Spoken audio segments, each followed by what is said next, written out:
Hey, this is our video on tangent lines and the derivative.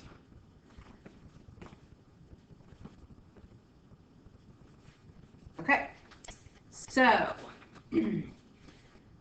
two big concepts in calculus. So we have differential calculus and integral calculus. Those are our two big concepts, and one is the tangent line problem that goes with derivatives, and one is the area problem that goes with integrals.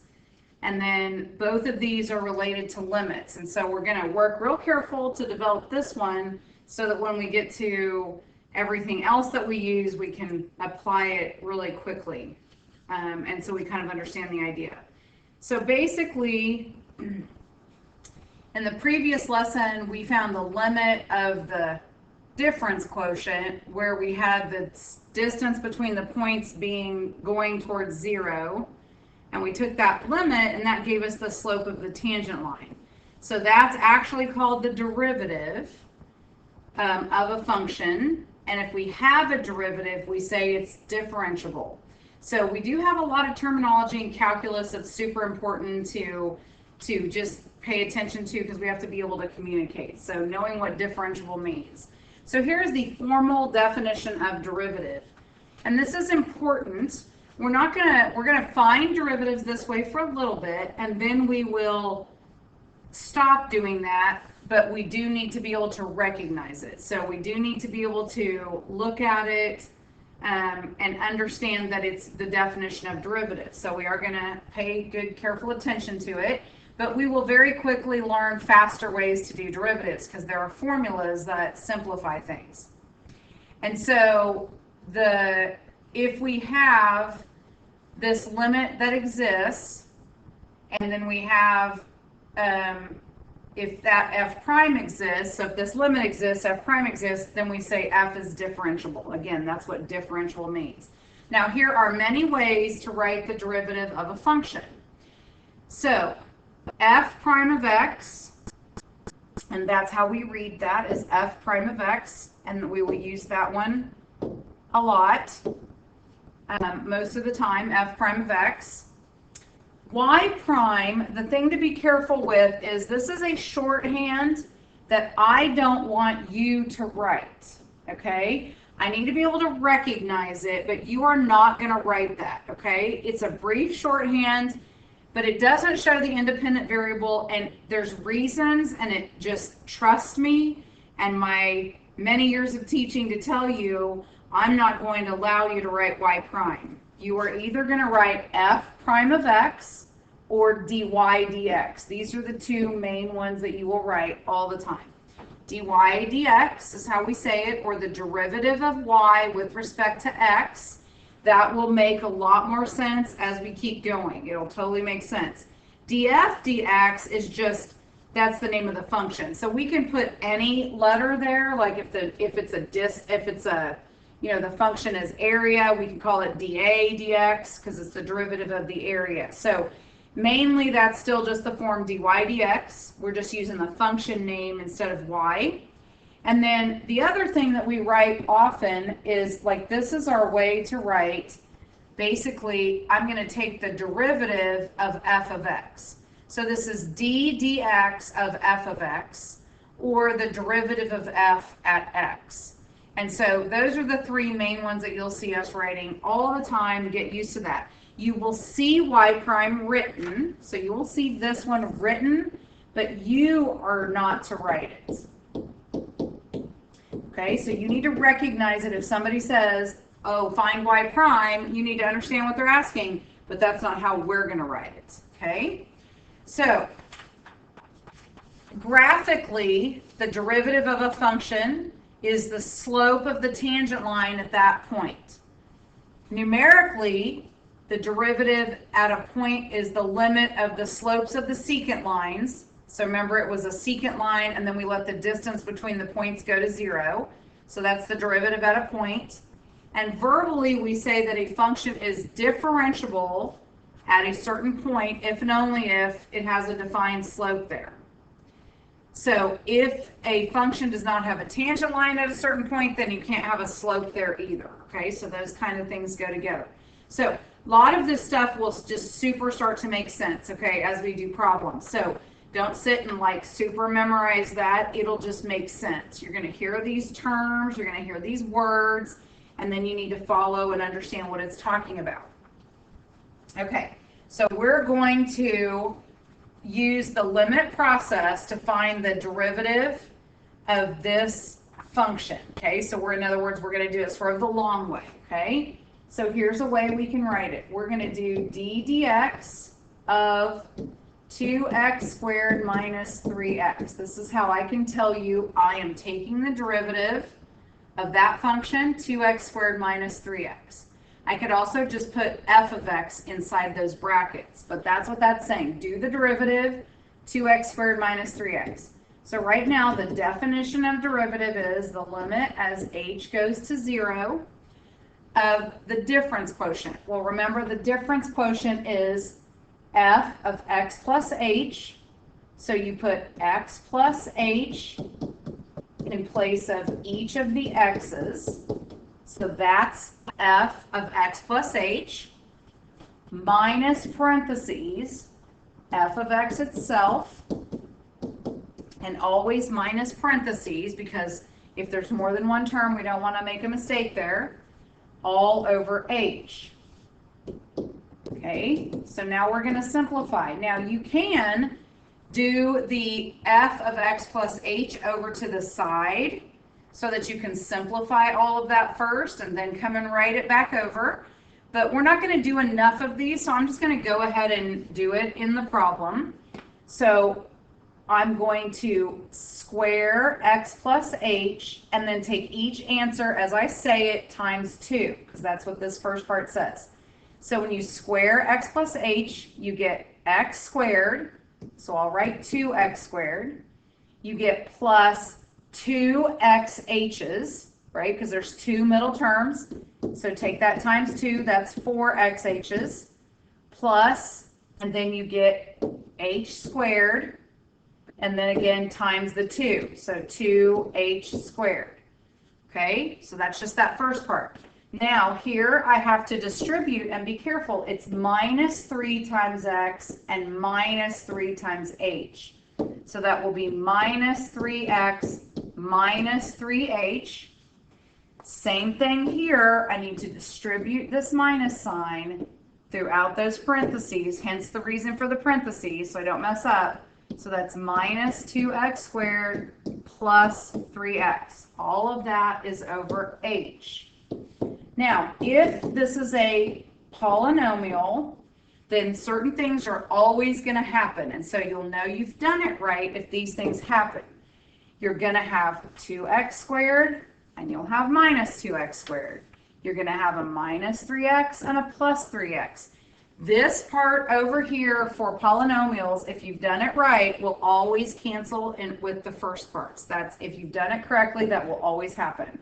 So let's go ahead and write down what's left. 4xh plus 2h squared minus 3h all over h.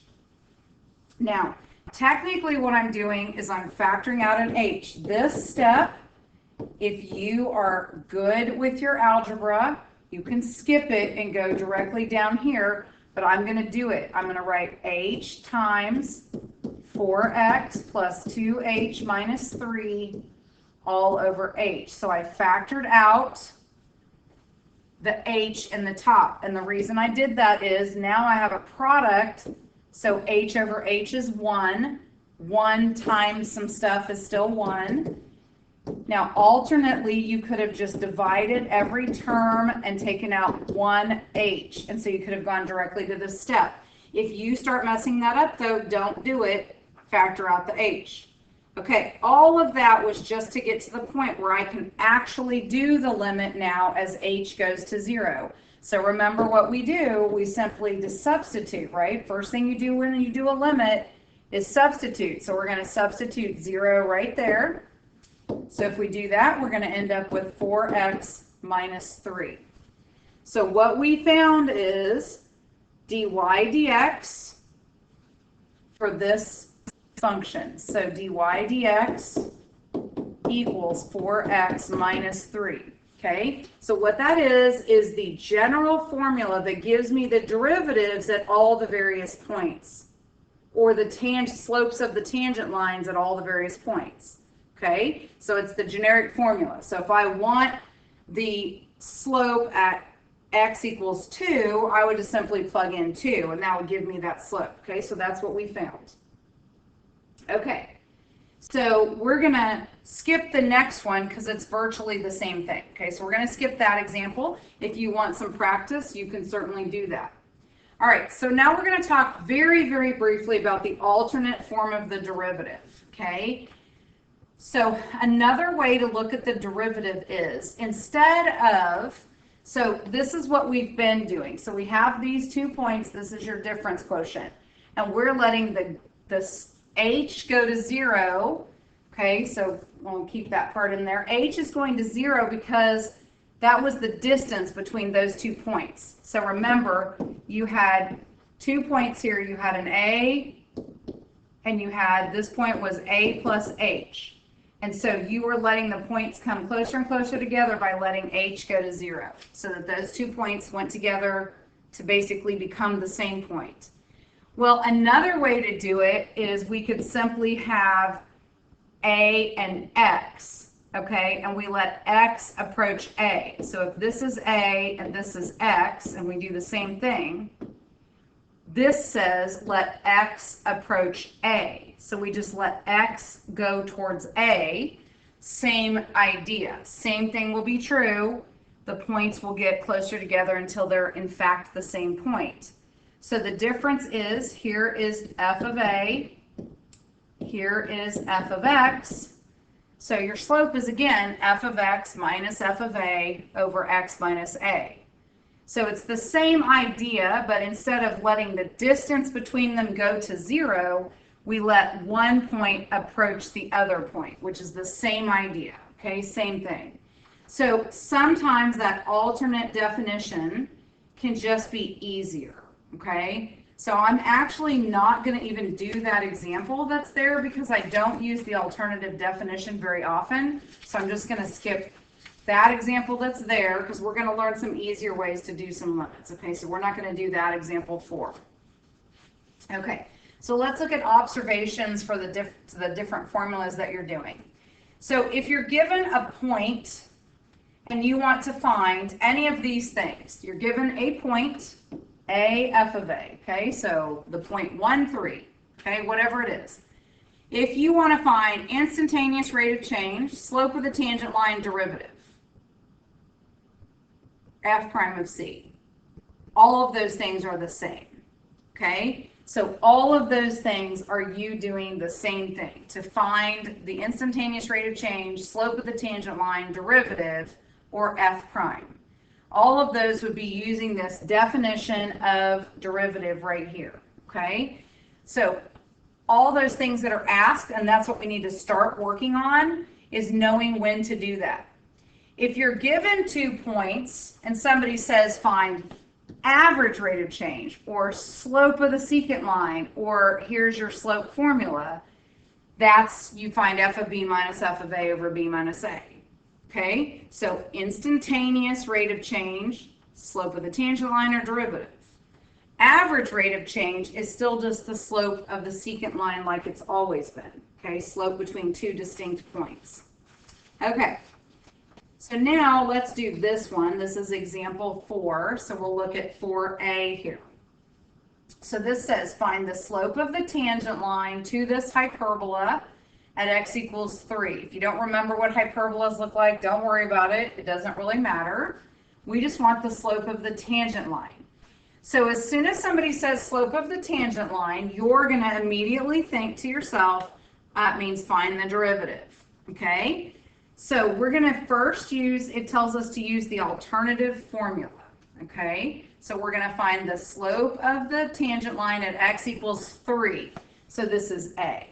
Okay, so 3 is a. That's the place I'm going to find it. So that means I want to do the limit as x approaches 3, because it says x approaches a, but I'm using 3, of f of x. Well, f of x is 2 over x minus f of a, which is 2 over 3, all divided by x minus a.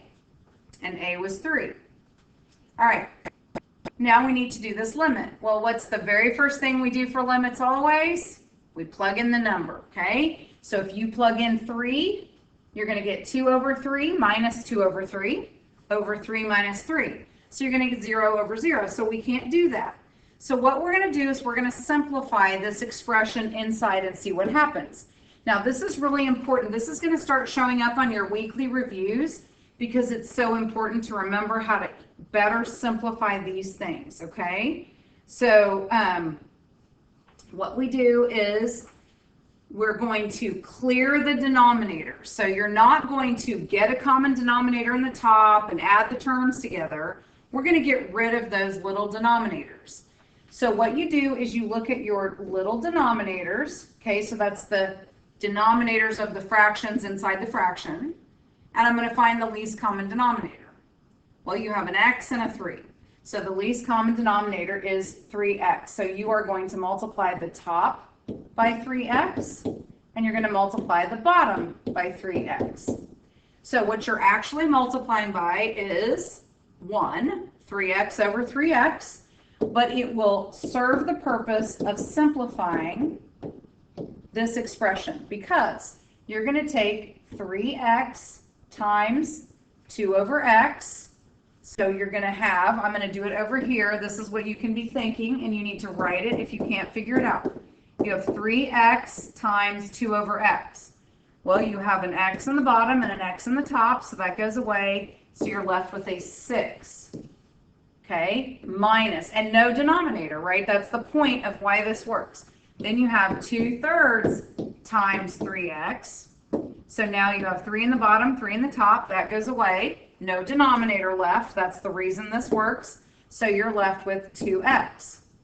And then in the bottom, now in the denominator, do not ever multiply stuff out. Okay, I'm going to say that like a million times. Never, ever, ever, ever, ever, ever multiply out denominators. Except in a very rare occasion when you have some trig functions. Okay, you might need to make an identity, but almost never, 99.9% of the time, you'd be working backwards if you factored out the bottom.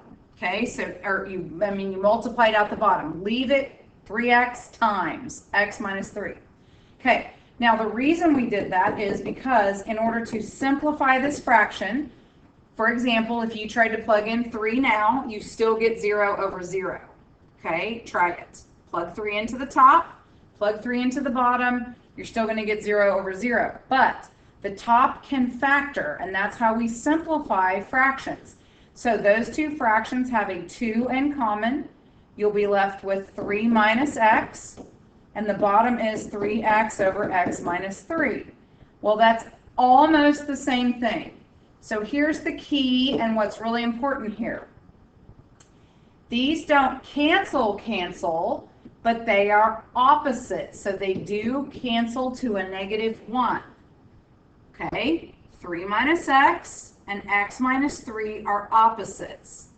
Think about that carefully, like 5 minus 3 and 3 minus 5.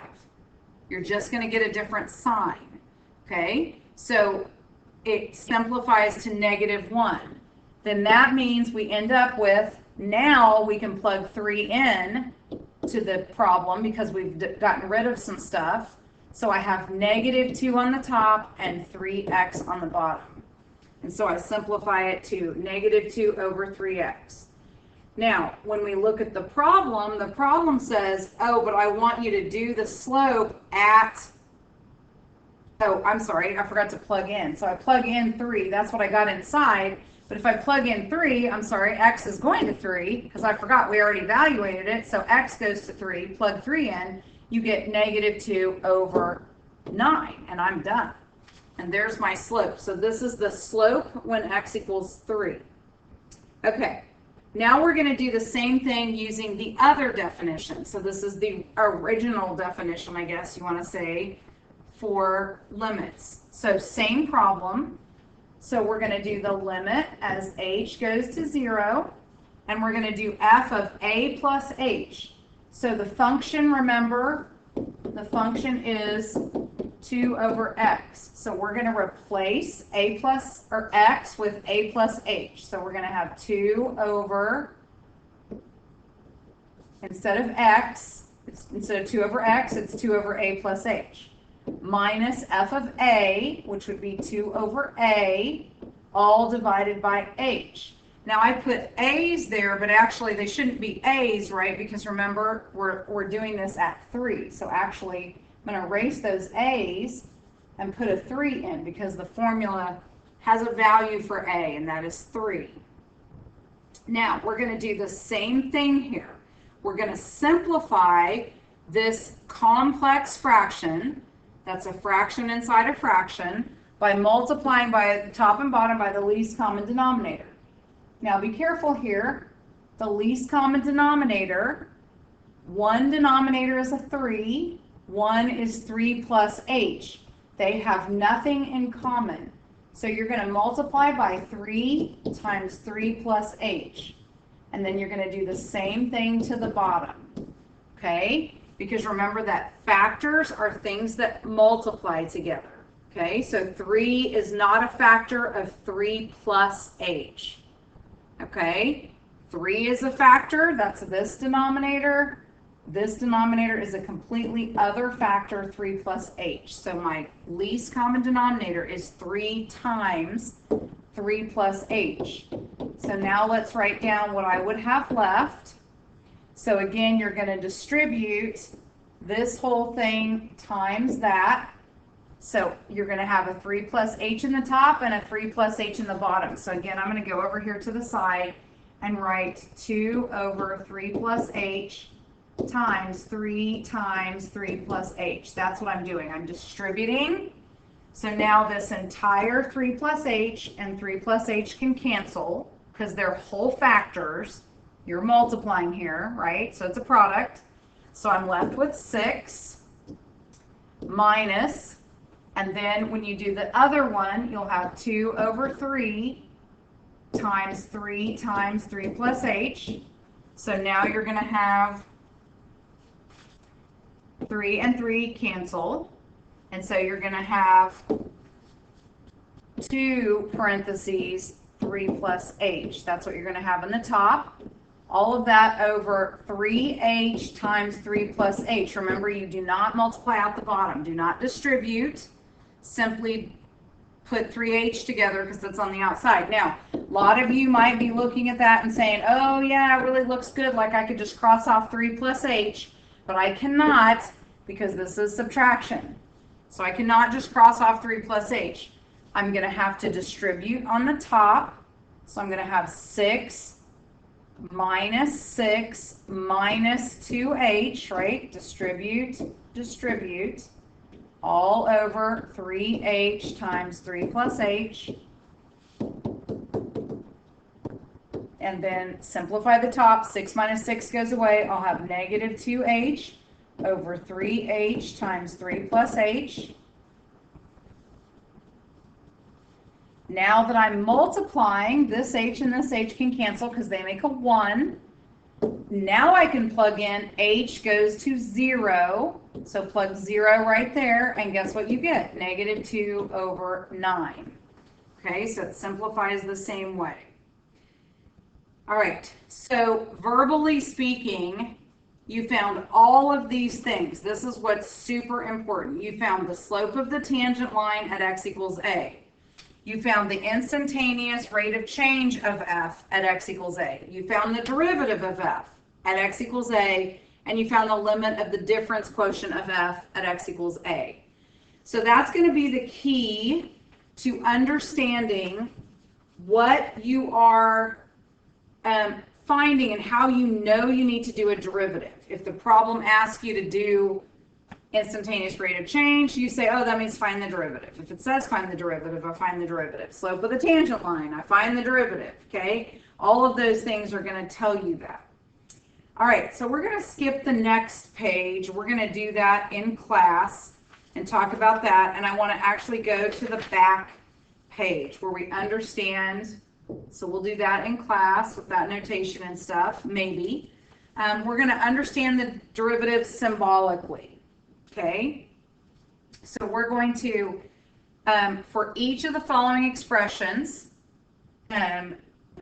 represents the derivative somewhere. Identify what the function is and the value of c. So these are all different ways to write the derivative. This is what is like this page. You could like triple star this example because this is the most important part for the AP test.